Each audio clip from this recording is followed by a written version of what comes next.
ഈ സമ്മേളനം ഉദ്ഘാടനം ചെയ്ത അഭിമന്യ പോൾ ആന്റണി മുല്ലശ്ശേരി പിതാവേ, ബഹുമാനപ്പെട്ട വൈദികരെ, ബഹുമാനപ്പെട്ട സിസ്റ്റേഴ്സ്, എൻ്റെ പ്രിയപ്പെട്ട സഹോദരി സഹോദരന്മാരെ, കൊല്ലം എക്യൂമെനിക്കൽ ക്രിസ്ത്യൻ ഫെലോഷിപ്പിൻ്റെ ആഭിമുഖ്യത്തിൽ ആഗോള കത്തോലിക്ക സഭയും അഖില ലോക സഭാ കൗൺസിലും ചേർന്ന് ഒരുക്കുന്ന 2024 സഭാ ഐക്യ അഷ്ടദിന പ്രാർത്ഥനയിൽ നിങ്ങളോടൊപ്പം പങ്കുചേരാൻ കഴിഞ്ഞതിൽ ഞാൻ ദൈവത്തെ സ്തുതിക്കുന്നു. ഇവിടെ ഇരിക്കുന്ന എല്ലാവരോടുമൊപ്പം സഭയുടെ ഐക്യത്തിനു വേണ്ടി ഞാൻ ആത്മാർത്ഥമായി പ്രാർത്ഥിക്കുന്നു. ഇതെത്രയും വേഗം കരഗതമാകണമേ ദൈവമേ എന്ന പ്രാർത്ഥന മാത്രമേ എനിക്കുള്ളൂ. പ്രിയപ്പെട്ടവരെ, ഇന്നത്തെ നമ്മുടെ ചിന്താവിഷയം കർത്താവിങ്കലേക്ക് മുഖം തിരിക്കുക എന്നുള്ളതാണ്. കർത്താവിങ്കലേക്ക് മുഖം തിരിക്കുക ഒരു ക്രൈസ്തവനെ സംബന്ധിച്ചിടത്തോളം ഏറ്റവും ആവശ്യമായ ഒന്നാണ്. അതെന്തിനു വേണ്ടിയിട്ടാണ് നമ്മൾ ആ കർത്താവിങ്കിലേക്ക് മുഖം തിരിക്കുന്നത് എന്ന് കുറച്ച് ആഴത്തിൽ ചിന്തിക്കേണ്ടതായിട്ടുണ്ട്. കാരണം കർത്താവ് നമ്മളെ ഒരുപാട് സ്നേഹിച്ചു.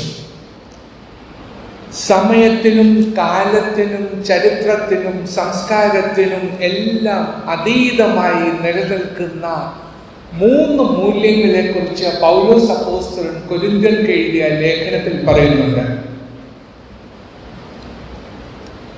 വിശ്വാസം, പ്രത്യാശ, സ്നേഹം. ഇതിലേറ്റവും മഹത്തരമായത് സ്നേഹമാണെന്ന് അദ്ദേഹം അർത്ഥശങ്കയ്ക്കിടയില്ലാത്ത രീതിയിൽ പ്രഖ്യാപിക്കുന്നുണ്ട്. And now abide faith, hope, love. These 3.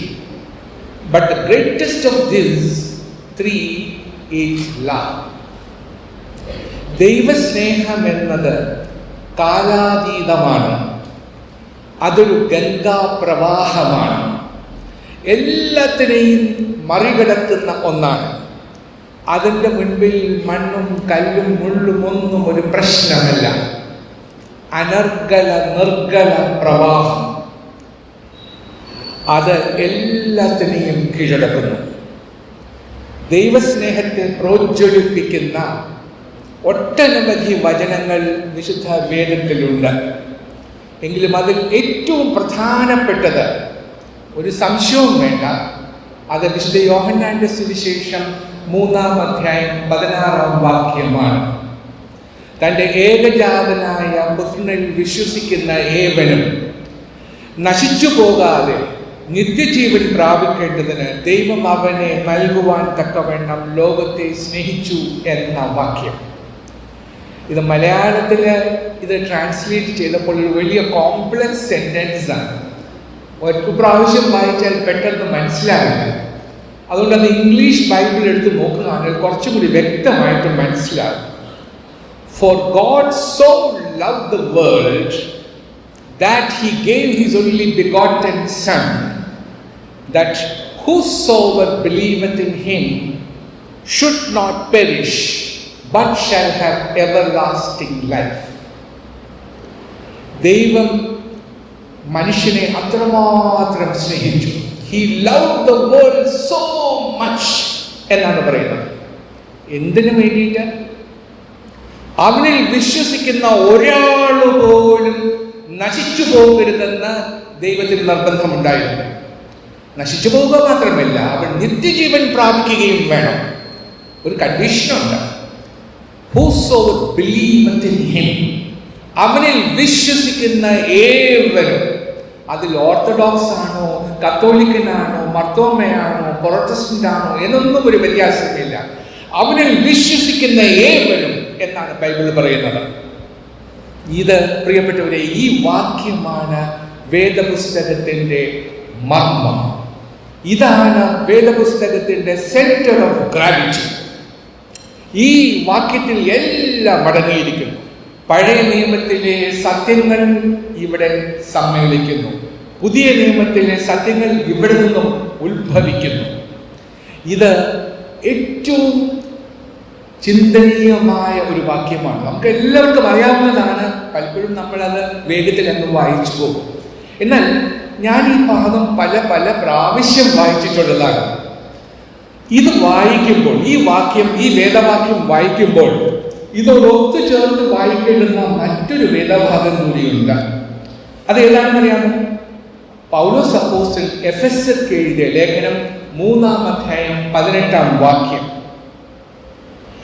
അത് ഇങ്ങനെയാണ്: നിങ്ങൾ സ്നേഹത്തിൽ വേരൂന്നി അടിസ്ഥാനപ്പെട്ടവരായി വീതിയും നീളവും ഉയരവും ആഴവും എന്ത് എന്ന് സകല വിശുദ്ധന്മാരോടുകൂടെ ഗ്രഹിപ്പാനും പരിജ്ഞാനത്തെ കവിയുന്ന ക്രിസ്തുവിന്റെ സ്നേഹത്തെ അറിവാനും പ്രാപ്തരാവുക എന്ന് ആഹ്വാനം. You may have the power together with all the saints to grasp how wide and long and how high and deep is the love of Christ. ഈ വാക്യം കൂടി ചേർത്ത് വേണം നമ്മൾ ഈ വേദഭാഗം വായിക്കാൻ. പ്രിയപ്പെട്ടവരെ, ഇതിനെ അടിസ്ഥാനപ്പെടുത്തി നമുക്ക് അല്പനേരം ഒന്ന് ചിന്തിക്കാം. How long, how wide, how deep and how high is the love of Christ. ഇത് നമുക്കറിയാം. ദൈവസ്നേഹം എന്ന് പറയുന്നത് നമ്മൾ പാടുമ്പോൾ പറയുന്നുണ്ട്, ദൈവമേ നിൻ മഹാസ്നേഹം അതിൻ വിധം ആർക്ക് ചിന്തിച്ചറിയാം, എനിക്കാവതില്ലേ അതിനാഴമളന്നിടാൻ എത്ര ബഹുലമത് എന്നൊക്കെ നമ്മൾ പാട്ടുപാടും അല്ലേ. ഈ പ്രാർത്ഥന ഇത് വായിക്കുമ്പോൾ ആദ്യത്തെ ചോദ്യം ഈ ദൈവസ്നേഹത്തിൻ്റെ വീതി എത്ര എന്നുള്ളതാണ്. നിങ്ങൾ ഓർക്കുക, ബില്ലി ഗ്രഹാം എന്ന് പറഞ്ഞ ഒരു പ്രശസ്ത സുവിശേഷകനുണ്ടായിരുന്നു. അദ്ദേഹം ഒരിക്കൽ നമ്മൾ അമേരിക്കയിൽ നിന്നും ചന്ദ്രനിലേക്ക് ഒരു പേടകം അയച്ചു. ആദ്യമായി ചന്ദ്രനിൽ മനുഷ്യൻ കാലുകുത്താൻ പോവുകയാണ്. ആ സമയത്ത് ഒരുപാട് ദൃശ്യങ്ങൾ ടെലിവിഷനിലൂടെ കാണിച്ചുകൊണ്ടേയിരുന്നു. അപ്പോൾ പെട്ടെന്ന് സ്പേസിൽ നിന്നും ഭൂമിയുടെ ഒരു ചിത്രം ടെലിവിഷനിൽ കാണിച്ചു. ആദ്യമായിട്ട് ഭൂമിയുടെ ചിത്രം മറ്റൊരു ദൂരെ നിന്നും സ്പേസിൽ നിന്നും ഒരു ഫോട്ടോ കാണിച്ചു. ഭൂമിയുടെ മുഴുവൻ മനോഹരമായ ചിത്രം. അത് കണ്ടപ്പോൾ അദ്ദേഹം ഓടിച്ചെന്ന് ആ ടെലിവിഷന് ചുറ്റും 2 കൈകളും കൂട്ടി ആ ടെലിവിഷനെ അദ്ദേഹം മാറോട് അണച്ചു. ആ ഭൂമിയെ മാറോട് അണയ്ക്കുന്നത് പോലെ അദ്ദേഹത്തിന് തോന്നി.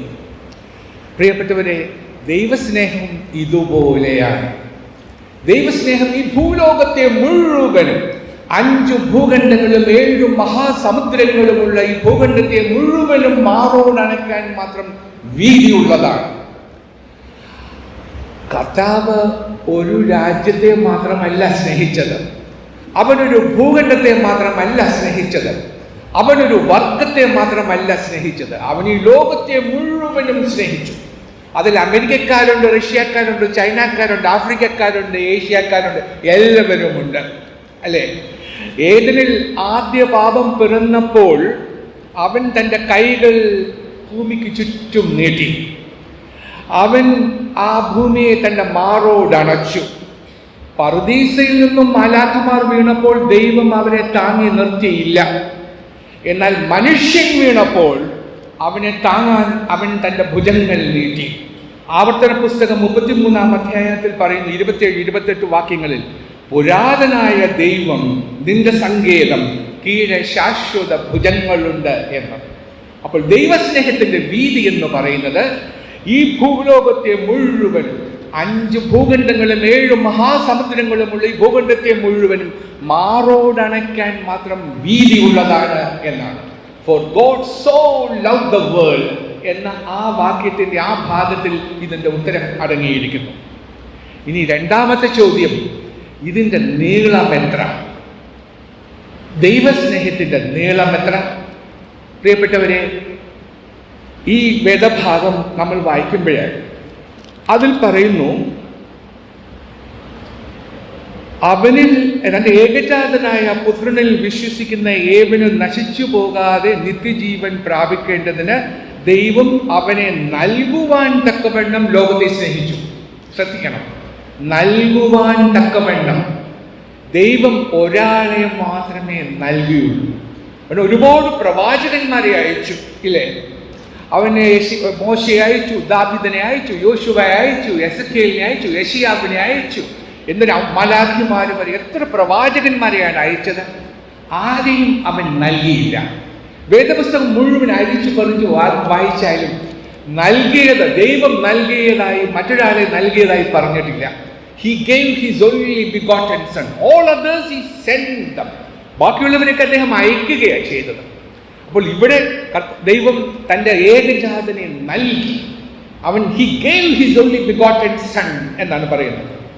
നിങ്ങൾ ഈ രാവിലെയൊക്കെ ചിലപ്പോൾ പുറത്ത് വീടിൻ്റെ മുമ്പിൽ ഉമ്മറത്തൊക്കെ നിൽക്കുമ്പോൾ ചിലപ്പോൾ ഈ പരുന്ത് ഇങ്ങനെ പറക്കുന്നത് കാണും. ശ്രദ്ധിച്ചിട്ടില്ലേ? കൃഷ്ണപ്പരുന്ത് ഇങ്ങനെ പറക്കും. അത് നീല ആകാശത്തിൽ, അതല്ല കുളിര് കോരിയിടുന്ന വായുവിൽ, അത് തെല്ലും ചിറകൊന്നും ഇളക്കാതെ അതിങ്ങനെ വട്ടമിട്ട് പറക്കും. ഈ വട്ടമിട്ട് പറക്കുമ്പോഴും ഈ പരുന്തിൻ്റെ കണ്ണുകൾ എവിടെയായിരിക്കും? അങ്ങ് ദൂരെ എവിടെയോ ഉള്ള ഒരു ഇരയായിരിക്കും അത് ശ്രദ്ധിക്കുന്നത്, അല്ലേ? ഈ പരുന്ത് ഇങ്ങനെ അതിൻ്റെ ഇരയെ നോക്കുമ്പോൾ അതിൻ്റെ ഹൃദയം ഇടിക്കുന്നത് ആരെ ഓർത്തിട്ടാവും? അങ്ങ് ഒരു വൃക്ഷശാഖയിൽ താൻ ചുള്ളിക്കമ്പും പാഴിലയും കൊണ്ടുണ്ടാക്കിയ കൂട്ടിലിരിക്കുന്ന പറക്കമുറ്റാത്ത കുഞ്ഞുങ്ങളെ ഓർത്തിട്ടാവില്ലേ ഈ പരുന്തിൻ്റെ ഹൃദയം ഇടിക്കുന്നത്? ഇതുപോലെ നമ്മൾ ഒരിക്കലും കണ്ടിട്ടില്ലാത്ത, കേട്ടിട്ടില്ലാത്ത, സങ്കല്പിച്ചിട്ടില്ലാത്ത ഒരു സ്ഥലത്ത് കാണാത്ത ദൂരത്തിരിക്കുന്ന ദൈവം തമ്പുരാൻ അവന്റെ ദൃഷ്ടികൾ ആരുടെ മേലാവും പതിക്കുന്നത്? അവന്റെ ദൃഷ്ടികൾ ഇവിടെ കൊല്ലത്ത് ആശ്രാമം മൈതാനത്തിനടുത്ത ഹോളി ഫാമിലി പള്ളിയിൽ ഇവിടെ വന്ന് ഈ കുരിശിന്റെ മുമ്പിൽ വന്നിരുന്ന് മുട്ടുകുത്തി പ്രാർത്ഥിക്കുന്ന ഒരു വല്യമ്മയെ ആയിരിക്കില്ലേ അവന്റെ കണ്ണ് കാണുന്നത്? അവളുടെ പ്രാർത്ഥനയാവില്ലേ അവൻ കേൾക്കുന്നത്? പ്രിയപ്പെട്ടവരെ, ദൈവം തമ്പുരാന്റെ ദൃഷ്ടി എത്ര ദൂരത്തിരുന്നാലും അവന്റെ ദൃഷ്ടി പതിക്കുന്നത്, അവന്റെ ചെവി ഓർക്കുന്നത് എല്ലാം അവന്റെ പ്രിയപ്പെട്ടവരെ മാത്രമാണ്. അവര് അമേരിക്കയിലാവാം, റഷ്യയിലാവാം, ചൈനയിലാവാം, അത് കൊല്ലത്താവാം, അവിടെ അവന്റെ ദൃഷ്ടികൾ എത്തിച്ചേരും. അത്രമാത്രം ദൂരം ആ ദൈവത്തിന്റെ സ്നേഹത്തിനുണ്ട്. അതാണ് നാം മനസ്സിലാക്കേണ്ടത്. ദൈവസ്നേഹത്തിന്റെ ദൂരം എന്ന് പറയുന്നത് അവന്റെ ആളുകൾ എവിടെ, ലോകത്തിൽ എവിടെ എത്തിയാലും അവിടെ എത്തുന്നു എന്നുള്ളതാണ്. He gave his only begotten sun എന്ന ഭാഗത്തിൽ ഈ ദൈവസ്നേഹത്തിന്റെ നീളത്തിന്റെ ഉത്തരം അവിടെ ലഭ്യമാണ്. ഇനി അടുത്ത ചോദ്യം, മൂന്നാമത്തെ ചോദ്യം, ദൈവസ്നേഹത്തിന്റെ ആഴം എത്ര? അതിൻ്റെ ഉത്തരവും ഈ വാക്യത്തിൽ തന്നെയുണ്ട്. തൻ്റെ ഏകജാതനിൽ വിശ്വസിക്കുന്ന ഏവനും നശിച്ചു പോകാതിരിപ്പാൻ എന്ന ഭാഗത്തിൽ ഇതിൻ്റെ ഉത്തരം അടങ്ങിയിരിക്കുന്നു. അത്രമാത്രം ആഴം ദൈവസ്നേഹത്തിനുണ്ട്. ദൈവസ്നേഹം എന്ന് അതിനു വേണ്ടി ചെയ്യേണ്ട പ്രവൃത്തി എന്താണ്? യോഹന്നാന്റെ സുവിശേഷം 6-29 വാക്യത്തിൽ പറയുന്നു, ദൈവപ്രസാദമുള്ള പ്രവൃത്തി അവനെ അയച്ചവരിൽ വിശ്വസിക്കുന്നതാണ് എന്ന് എഴുതിയിട്ടുണ്ട്. പൗലോസ് അപ്പോസ്തലൻ വീണ്ടും എബ്രായർക്ക് എഴുതിയ ലേഖനത്തിൽ പറയുന്നു, വിശ്വാസം കൂടാതെ അവനെ ദൈവത്തെ പ്രസാദിപ്പിക്കാൻ കഴിയുന്നതല്ല എന്നും പറഞ്ഞിരിക്കുന്നു.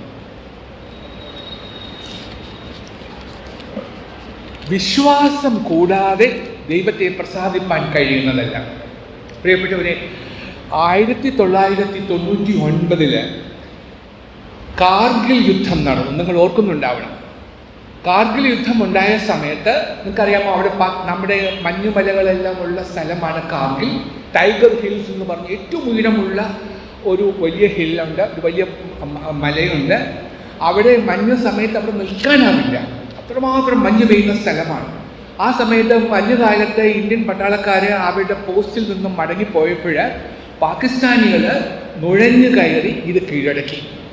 അവരെ അവിടുന്ന് തുരത്താൻ വേണ്ടി ഇന്ത്യൻ സൈന്യം നടത്തിയ യുദ്ധമാണ് കാർഗിൽ യുദ്ധം. ആ കാർഗിൽ യുദ്ധത്തിൽ ഇന്ത്യ വിജയിച്ചു. പാകിസ്ഥാനിലെ നുഴഞ്ഞു കയറ്റക്കാരെ മുഴുവൻ അവിടെ നിന്നും പുറത്താക്കി ടൈഗർ ഹിൽസ് ഇന്ത്യ വീണ്ടെടുത്തു. ഈ സംഭവം നടക്കുമ്പോൾ നടന്ന ഒരു അനുഭവം ഒരു പട്ടാളക്കാരനായ മേജർ വിവരിക്കുന്നത് ഞാൻ വായിക്കുകയുണ്ടായി. ഈ മേജറും 10-20 പട്ടാളക്കാരുമായിട്ട് ഈ ടൈഗർ ഹിൽസിൽ കാവൽ നിൽക്കാൻ വേണ്ടി പോവുകയായിരുന്നു. ഭയങ്കര ദുർഘടമാണ്. പെട്ടെന്നൊന്നും അങ്ങനെ പ്രത്യേകം മഞ്ഞ് സമയത്ത് അവിടെ കയറി ചെല്ലുക എന്ന് പറയുന്നത് വളരെ പ്രയാസം പിടിച്ച കാര്യമാണ്. പക്ഷേ അവിടെ കീഴടക്കി കഴിഞ്ഞപ്പോൾ അത് വീണ്ടും പഴയ തെറ്റ് ആവർത്തിക്കാൻ പാടില്ല. അതുകൊണ്ട് ഈ മേജറും ഈ പട്ടാളക്കാരും 20 പട്ടാളക്കാരുണ്ട്, അവരെയും കൂട്ടി ഈ മല കയറുകയായിരുന്നു. മല കയറി കഴിഞ്ഞ് കുറേ സമയം കഴിഞ്ഞപ്പോൾ പട്ടാളക്കാർ ക്ഷീണിതരായി. അവർക്കൊരു ഗ്ലാസ് ചായ വേണമായിരുന്നു. ചായ അവിടെ നിന്നും കിട്ടുമായിരുന്നില്ല. അവർ പറഞ്ഞു, ഇനി ഒരടി മുന്നോട്ട് പോകാൻ വയ്യ, എന്തെങ്കിലും ചൂടുവെള്ളം കുടിക്കാൻ വേണം. അവരുടെ ബന്ധപ്പാട് കണ്ടപ്പോൾ മേജർക്ക് വലിയ സങ്കടമായി. കൊടുക്കാൻ തൻ്റെ കയ്യിലൊന്നുമില്ല. ചായ എവിടെ കിട്ടാനാണ് ഈ മഞ്ഞുമലയിൽ? കുറച്ചു ദൂരം പിന്നെയും പോയപ്പോൾ അവിടെ ഒരു ഏറുമാടക്കട പോലൊരു കട കണ്ടു. അതൊരു ചായക്കടയാകും എന്നവർ ആശിച്ചു. അവിടെ ചെന്ന് നോക്കി, അത് മുൻവശത്തെ കഥകളെല്ലാം പൂട്ടിയിട്ടിരിക്കുകയാണ്. അതിൻ്റെ വിടവിലൂടെ അവർ അകത്തേക്ക് നോക്കിയപ്പോൾ അവിടെ ചായ ഉണ്ടാക്കാനുള്ള പാത്രങ്ങളെല്ലാം വെച്ചിരിക്കുന്നു. ഒരു ചായക്കടയാണെന്ന് വ്യക്തമായി. അപ്പോൾ അവിടെ ചായക്കടക്കാരൻ, അതിൻ്റെ ഓണർ അവിടെ ഇല്ല. എങ്ങനെയെങ്കിലും അകത്ത് കയറി ഈ ചായപ്പൊടിയും പഞ്ചസാരയും പാലും ഒക്കെ ഒഴിച്ച് കൂട്ടി ഒരു ചായ ഉണ്ടാക്കിയാൽ നല്ലതായിരുന്നു എന്ന് അവരൊക്കെ ആഗ്രഹിച്ചു. പട്ടാളക്കാരുടെ വിഷമം കണ്ടിട്ട് മേജറിന് ആകെ ബുദ്ധിമുട്ടായി. ഇതെങ്ങനെയാണ് അകത്ത് കയറുക? പൂട്ടിട്ടിരിക്കുക. അപ്പോൾ അവർ പറഞ്ഞു, നമുക്ക് പൂട്ട് ഭേദിക്കാം, എന്നിട്ട് അകത്ത് കയറി ചായ കുടിക്കാം. ഇവരുടെ വിഷമം കണ്ടപ്പോൾ അവസാനം മേജർ തീരുമാനിച്ചു ആ പൂട്ട് തകർത്ത് അകത്ത് കയറാൻ. അദ്ദേഹത്തിന് അറിയാമായിരുന്നു ചെയ്തത് ശരിയല്ല എന്ന്. എങ്കിലും പട്ടാളക്കാരുടെ വിഷമം കണ്ടിട്ട് അദ്ദേഹം അത് സമ്മതിച്ചു. അകത്ത് കയറി അവർ ചായപ്പൊടിയും പഞ്ചസാരയും പാലും ഒക്കെ എടുത്ത് ഒന്നിനു പകരം 2 ഗ്ലാസ് ചായ കുടിച്ചു. എല്ലാവർക്കും സംതൃപ്തരായി. ആരും ചോദിക്കാനില്ല. ചായ എല്ലാം കുടിച്ചു കഴിഞ്ഞ് ഇറങ്ങാൻ നേരത്തെ മേജർക്കൊരു കുറ്റബോധം. ഏതോ ഒരു പാവപ്പെട്ടവൻ്റെ ചായക്കടയിൽ കയറി അയാളുടെ അനുവാദമില്ലാതെ ചായ ഇട്ട് കുടിച്ചിട്ട് പോകുന്നത് ശരിയല്ല എന്ന് വിചാരിച്ചിട്ട് ഈ മേജർ തൻ്റെ മനസാക്ഷിക്കുത്ത് കാരണം തൻ്റെ പോക്കറ്റിൽ കിടന്ന 2000 രൂപയുടെ ഒരു നോട്ട്, ഇപ്പോഴതില്ല, അന്നുണ്ടായിരുന്നു, 2000 രൂപയുടെ ഒരു നോട്ട് ഈ പാത്രത്തിൻ്റെ അടിയിൽ വെച്ചു. എന്നിട്ട് പോന്നു. അതെല്ലാം കഴിഞ്ഞ് അവർ ടൈഗർ ഹിൽസിൽ പോയി. അവരുടെ കാലം ഒരു 2 മാസം വരെ അവിടെ നിൽക്കണം. അത് കഴിഞ്ഞ് അവർ വീണ്ടും മലയിറങ്ങി. വളരെ വേഗത്തിൽ മലയിറങ്ങി വന്നപ്പോൾ പഴയ ചായക്കടയുടെ മുൻപിലൂടെ പോകാനിടയായി. നമുക്ക് ദൂരെ നിന്ന് ചായക്കട കണ്ടപ്പോൾ അവർ പറഞ്ഞു, അന്ന് നമ്മൾ ചായ കുടിച്ച അതേ സ്ഥലം. അപ്പോൾ ഈ പ്രാവശ്യം അവിടെ ചെന്നപ്പോൾ അവിടെ ഒരു വൃദ്ധൻ ചായ അടിച്ചുകൊണ്ടിരിക്കുന്നു. അപ്പോൾ അവിടെ കയറി ചായ കുടിക്കാൻ വേണ്ടി, ഒരു ചായ കുടിച്ച് കളയാം വീണ്ടും എന്ന് പറഞ്ഞ് വീണ്ടും ചായ കുടിക്കാൻ കയറി. അപ്പോഴവർ ചോദിച്ചു, പട്ടാളക്കാരൻ ചോദിച്ചു, നിങ്ങൾ ഈ മഞ്ഞുമലയിൽ ഈ ചായക്കട ഇവിടെ നടത്തിയില്ല, ആരെങ്കിലും ചായ കുടിക്കാൻ വരുമോ? എന്തിനാണ് ഇവിടെ ഇങ്ങനെയൊക്കെ ചെയ്യുന്നത് എന്ന് ചോദിച്ചു. അപ്പോൾ അയാൾ പറഞ്ഞു, ഇല്ല സർ, അതിനൊന്നും പ്രശ്നമില്ല, അതൊക്കെ എല്ലാം ദൈവം നോക്കിക്കൊള്ളൂ എന്ന് പറഞ്ഞു.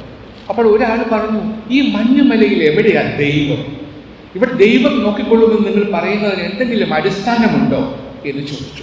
അപ്പോൾ അയാൾ പറഞ്ഞു, ഉവ്വ്, അടിസ്ഥാനമുണ്ട്. എനിക്കൊരു മകനേ ഉള്ളൂ. ആ മകനെ തീവ്രവാദികൾ പിടിച്ചുകൊണ്ടുപോയി. അവനെ ഒരുപാട് മർദ്ദിച്ച് അവശനാക്കി. അവനിൽ നിന്ന് കുറേ വിവരം സമാഹരിക്കാൻ അവർ ശ്രമിച്ചു. എന്നിട്ട് അവനെ മർദ്ദിച്ച് അവശനാക്കി റോഡിൽ തള്ളിയിട്ടു. എന്നിട്ട് അവർ പൊയ്ക്കളഞ്ഞു. മകനെയും കൊണ്ട് എനിക്ക് ആശുപത്രിയിൽ പോകണമായിരുന്നു. ആശുപത്രിയിൽ കൊണ്ടുപോയി. അവന് വേണ്ടി ചെലവഴിക്കാൻ ഏകദേശം 1000 രൂപയുടെ ആവശ്യമുണ്ടായിരുന്നു. ഞാൻ ദൈവത്തോട് കേണപേക്ഷിച്ചു, ദൈവമേ, എവിടെ നിന്നെങ്കിലും എനിക്കൊരു 1000 രൂപ തരണമേ എന്ന് ഞാൻ പ്രാർത്ഥിച്ചു. ദൈവം അത് കേട്ടോ എന്ന് എനിക്കറിയില്ല. പക്ഷേ ഞാൻ തിരികെ എൻ്റെ കടയിൽ വന്നപ്പോൾ ആരോ പൂട്ട് പൊട്ടിച്ചിരിക്കുന്നതായി കണ്ടു. അകത്ത് കയറിയപ്പോൾ ആരോ അകത്ത് കയറിയിട്ടുണ്ട് എന്ന് എനിക്ക് മനസ്സിലായി. ചായപാത്രങ്ങളൊക്കെ ഉപയോഗിച്ചിരിക്കുന്നു, പഞ്ചസാര ഉപയോഗിച്ചിരിക്കുന്നു, പാൽ ഉപയോഗിച്ചിരിക്കുന്നു.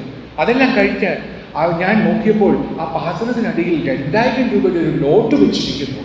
സാറേ, ഇത് ദൈവമല്ലാതെ ആരാണ് എനിക്കിത് തരിക എന്ന് വൃദ്ധൻ പറഞ്ഞപ്പോൾ ആ മേജറുടെ കണ്ണുനീർ നിറഞ്ഞു. ഒരക്ഷരം മിണ്ടരുത് എന്ന് അദ്ദേഹം ആംഗ്യം കാണിച്ചു. എന്നിട്ട് 2000 രൂപ കൊടുത്ത് ആ സന്തോഷത്തിൽ അവരവിടെ ഒന്നും പിരിഞ്ഞു. ഇതാണ് പ്രിയപ്പെട്ടവരെ വിശ്വാസം എന്ന് പറയുന്നത്. ദൈവത്തിൽ വിശ്വാസമുണ്ടാകുക. ഏത് മഞ്ഞുമലയിലും, ഏത് പ്രശ്നങ്ങളുണ്ടായാലും, എവിടെയായാലും, കടലിൻ്റെ അഗാധതയിലായാലും അല്ല മഞ്ഞുമലയുടെ ഉയരത്തിലായാലും അവനുണ്ട്. അവനെ ആശ്രയിക്കണം, അവനിൽ വിശ്വസിക്കണം. ഇങ്ങനെ ഒരു വിശ്വാസം ഉണ്ടായാൽ പിന്നെ അവൻ നശിച്ചു പോവുകയില്ല. അതാണ് ഇവിടെ പറയുന്നത്. ദൈവപ്രസാദമുള്ള പ്രവൃത്തി എന്ന് പറയുന്നത് അവനെ അയച്ചവരിൽ വിശ്വസിക്കുന്നതാണെന്ന് പറഞ്ഞു. അപ്പോൾ ദൈവസ്നേഹത്തിൻ്റെ ആഴമെന്ന് പറയുന്നത് അതിൻ്റെ ഏകജാതനായ പുത്രനിൽ വിശ്വസിക്കുന്ന ഏവരും നശിച്ചു പോകാതിരിക്കാൻ മാത്രം ആഴമുള്ളതാണ് എന്നാണ് അതിൻ്റെ അർത്ഥം. ഇനി ഒരു ചോദ്യം കൂടി, അതിൻ്റെ ഉയരമെത്ര? അതിൻ്റെ ഉത്തരവും ഈ ബൈബിൾ വാക്യത്തിലുണ്ട്. നിത്യജീവൻ പ്രാപിക്കാൻ മാത്രം ഉയരമുള്ളതാണ് ദൈവസ്നേഹം. എന്താണ് ഈ നിത്യജീവൻ എന്നൊക്കെ പറഞ്ഞാൽ? അതും വിശുദ്ധ യോഹന്നാന്റെ സുവിശേഷം 17-ാം അധ്യായം 3-ാം വാക്യത്തിൽ പറയുന്നു, ഏക സത്യദൈവമായ നിന്നെയും നീ അയച്ചിരിക്കുന്ന യേശുക്രിസ്തുവിനെയും അറിയുന്നത് തന്നെ നിത്യജീവനാകുന്നു എന്ന്. അവനെ അറിയുന്നത് തന്നെ നിത്യജീവനാണ്. നമുക്കൊക്കെ ചില വിചാരമുണ്ട്, ഈ നിത്യജീവൻ എന്ന് പറഞ്ഞാൽ നമ്മളൊക്കെ മരിച്ചു കഴിഞ്ഞിട്ട് കിട്ടുന്ന ഏതോ ഒരു സാധനമാണെന്നാണ് നമ്മളൊക്കെ വിചാരിച്ചിരിക്കുന്നത്. അല്ലല്ലല്ല, ഈ നിത്യജീവൻ ഇപ്പോൾ തന്നെ നിങ്ങൾക്ക് ലഭിക്കും. എപ്പോഴാണ് ലഭിക്കുക? അവനിൽ വിശ്വസിക്കുന്ന, അവനെ ഏകസത്യദൈവമായ നിന്നെയും ദൈവത്തെയും അവൻ അയച്ച യേശുക്രിസ്തുവിനെയും അറിയുന്നത് തന്നെ നിത്യജീവനാണ്. Eternal life is a living in close personal relationship with God the Father and His Son Jesus Christ. Eternal life is time and communion with God.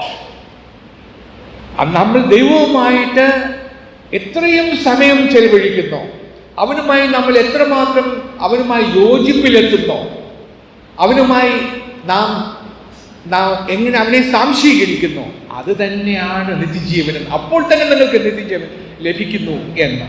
എൻ്റെ വചനം കേട്ട് എന്നെ അയച്ചവനെ വിശ്വസിക്കുന്നവന് നിത്യജീവനുണ്ട് എന്ന് കർത്താവ് പറയുന്നു. പ്രിയപ്പെട്ടവരെ, കർത്താവിന് വേണമെങ്കിൽ ഈ കുരിശിലൊന്നും മരിക്കാതിരിക്കാമായിരുന്നു, ഇല്ലേ? ഇത്രയും ദൈവത്തിൻ്റെ ഏകപുത്രനാണ്. ഇപ്പം നമ്മുടെ മുസ്ലിം സഹോദരന്മാർ പറയുന്നു, അവർ പറയുന്നു യേശുക്രിസ്തു ഒരു പ്രവാചകനായിരുന്നു, അദ്ദേഹം ജീവിച്ചിരുന്നു, സത്യം, അതൊക്കെ പറയുന്നുണ്ട്. പക്ഷെ അവർ പറയുന്ന പക്ഷേ ഈ കുരിശിലൊന്നും അദ്ദേഹം മരിച്ചില്ല.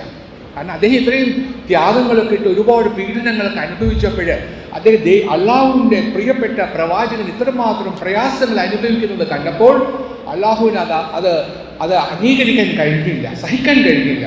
അതുകൊണ്ട് ഉടൻ തന്നെ അദ്ദേഹത്തിൻ്റെ മാലാഖമാരെ അയച്ച് അദ്ദേഹത്തെ ജീവനോടെ കൊണ്ടുപോയി എന്നാണ് അവർ പറയുന്നത്. അവിടെയാണ് തെറ്റ്. ഗെത്സമനയിൽ നിന്നും കാൽവറിയിലേക്ക് പോകുമ്പോൾ കർത്താവ് തൻ്റെ ശിഷ്യന്മാരോട് പറയുന്നുണ്ട്, നിങ്ങളുടെ വാൾ ഉറയിലിടുക, വാളെടുത്തവനൊക്കെ വാളാൽ നശിച്ചു പോകും. എൻ്റെ പിതാവിനോട് വേണമെങ്കിൽ എനിക്ക് ഇപ്പോൾ തന്നെ അപേക്ഷിക്കാം. ഞാനിപ്പോൾ അവനോട് അപേക്ഷിച്ചാൽ 12 ലീജിയൻസ് മാലാഖമാരെ എനിക്ക് ചുറ്റും കാവൽ നിർത്താൻ ഞാൻ അപേക്ഷിച്ചാൽ അവൻ കേൾക്കും. ഒരു ലീജിയൻ, റോമൻ പട്ടാളത്തിൽ ഒരു ലീജിയൻ എന്ന് പറഞ്ഞാൽ 6000 പേരാണ്. അപ്പോൾ 12 ലീജിയൻസ് എന്ന് പറഞ്ഞാൽ 70,000 മാലാഖമാർ. ഞാനിപ്പോൾ എൻ്റെ പിതാവിനോട് അപേക്ഷിച്ചാൽ 70,000 മാലാഖമാരെ അല്ലെങ്കിൽ ദൈവഭടന്മാരെ എനിക്ക് ചുറ്റും അണിനിരത്താൻ പറ്റും. ഞാൻ അപേക്ഷിക്കുന്നില്ല. എന്താ? എനിക്കറിയാം ദൈവത്തിൻ്റെ പദ്ധതി എന്താണ്. പക്ഷെ ദൈവം ഇതൊന്നും ചെയ്തില്ല. ദൈവം എന്താണ് ചെയ്തത്? He said, let him die. അവൻ മരിക്കട്ടെ എന്ന് പറഞ്ഞു.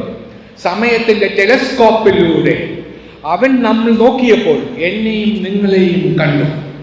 എൻ്റെയും നിങ്ങളുടെയും പാപങ്ങളിൽ നിന്നും കരകയറ്റാൻ അവൻ മരിക്കണമായിരുന്നു.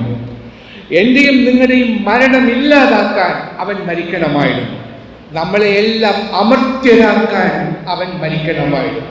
അതാണ് കൽവറിയിൽ നടന്നത്. അങ്ങനെ നമ്മളെ അമർത്യരാക്കി എന്നുള്ളതാണ് കുരിശിന്റെ മഹൽ. മർത്യനെ അമർത്യനാക്കിയ കുരിശ്. മറ്റെന്തു പറഞ്ഞാലും ഇതാണ് അതിൻ്റെ ഏറ്റവും വലിയ മഹാത്മ്യം. അങ്ങനെ നമ്മളെ അമർത്യനാക്കിയ കുരിശിലേക്ക് നാം നോക്കണം. അവിടെ പ്രാണൻ ത്യജിച്ച നമ്മുടെ കർത്താവിങ്കിലേക്ക് നാം നമ്മുടെ മുഖം തിരിക്കണം. ആ കുരിശിലേക്ക് നാം നോക്കണം. അവൻ്റെ രൂപം കാണണം, അവൻ്റെ ഭാവം കാണണം, അവൻ്റെ വർണ്ണം കാണണം, അവൻ്റെ നാദം കേൾക്കണം, അവൻ പരത്തുന്ന സുഗന്ധം നമ്മൾ ആസ്വദിക്കണം, അവൻ്റെ കണ്ണിൽ നിന്നും വീഴുന്ന കണ്ണുനീർ തുള്ളികൾ നാം കാണണം, അവൻ്റെ നിർമ്മല പ്രാർത്ഥനാ ഭാവം നാം കാണണം. അങ്ങനെ അവനെ നമ്മുടെ ഹൃദയത്തിൽ കുടിയിരുത്തണം. പ്രിയപ്പെട്ടവരെ, അങ്ങനെ നമ്മുടെ കർത്താവിനെ നമ്മുടെ ഹൃദയത്തിൽ കുടിയിരുത്തുമ്പോഴാണ്, അവനെ നാം സാംശീകരിക്കുമ്പോഴാണ്, അവൻ്റെ മുഖത്തേക്ക് നാം നോക്കുമ്പോഴാണ് നമ്മളുടെ ജീവിതം സാർത്ഥകമാകുന്നത്. നമ്മുടെ ദൈവം നമുക്ക് നൽകിയ വലിയ സ്നേഹം, ആ സ്നേഹത്തിൻ്റെ നീളവും വീതിയും ആഴവും ഉയരവും എന്തെന്ന് നമ്മുടെയൊക്കെ പരിജ്ഞാനത്തിനും അപ്പുറമുള്ളതാണെന്ന് അപ്പോസ്തലൻ പറയുന്നുണ്ട്. അത്രയും വലിയ സ്നേഹം നൽകിയ ദൈവത്തിന് പകരം കൊടുക്കാൻ നമുക്ക് എന്താണുള്ളത്? ഇത്രയും നമ്മെ സ്നേഹിക്കുന്ന ദൈവത്തിന് പകരം കൊടുക്കാൻ നമ്മുടെ ഹൃദയമല്ലാതെ മറ്റൊന്നുമില്ല. അതുകൊണ്ട് നമ്മെ ഇതിനുമാത്രം സ്നേഹിക്കുന്ന ദൈവത്തിൻ്റെ അടുത്തേക്ക് തിരിയുക. അവൻ്റെ മുഖത്തേക്ക് നമ്മുടെ മുഖം തിരിയട്ടെ. അങ്ങനെ നമ്മുടെ ജീവിതം സാർത്ഥകമാകട്ടെ. ദൈവം നമുക്ക് നൽകിയ സ്നേഹം മറ്റുള്ളവർക്കും നാം പങ്കിട്ട് കൊടുക്കട്ടെ. അവർ union with Christ is the most important basic and eternal bond. ഈ ബോണ്ട് ഏറ്റവും കൂടുതൽ സുദൃഢമാക്കാൻ ദൈവം നിങ്ങളെ എല്ലാവരെയും അനുഗ്രഹിക്കട്ടെ എന്ന് ആശംസിച്ചുകൊണ്ട് പ്രാർത്ഥിച്ചുകൊണ്ട് എൻ്റെ വാക്കുകൾ ഇവിടെ ചുരുക്കട്ടെ.